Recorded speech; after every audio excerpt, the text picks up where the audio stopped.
la vie en qu'est-ce que pleine tu mer, fais dans l'ensemble l'ensemble de la dire, vie c'est civilisée. Parlons peu, parlons bien. Confinement. Il jaillit de toutes les bouches et tombe dans toutes les oreilles. Le mot nous questionne sur notre capacité à conserver et cultiver notre liberté. En effet, le premier sens, et celui qui nous intéresse, renvoie à l'interdiction de quitter un lieu, à l'isolement et à l'emprisonnement.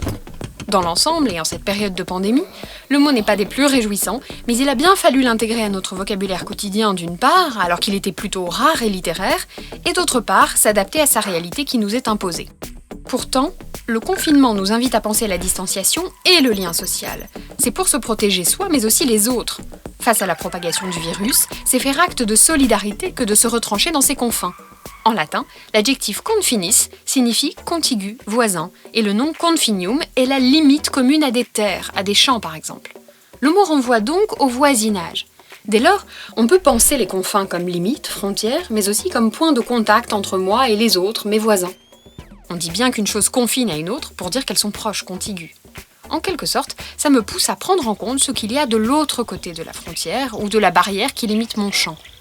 On parle bien de gestes barrières pour protéger tout le monde.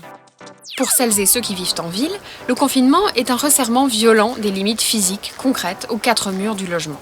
Pour les autres, il apparaît plus proche de la définition qu'avaient les confins dès le Moyen-Âge. Rester chez soi ne restreint pas à la pièce ou l'appartement, mais repousse les limites au bout du jardin, peut-être des bois et des terres qui entourent la maison. Il y a même une impression de lointain, presque de bout du monde, qui peut nous aider à rêver aujourd'hui. Reste pourtant la distinction incompressible entre le participe passé et l'emploi pronominal, qui pose des limites à notre rêverie. Entre être confiné et se confiner, il y a la question du choix. Une liberté de choisir dont la pandémie nous prive aujourd'hui.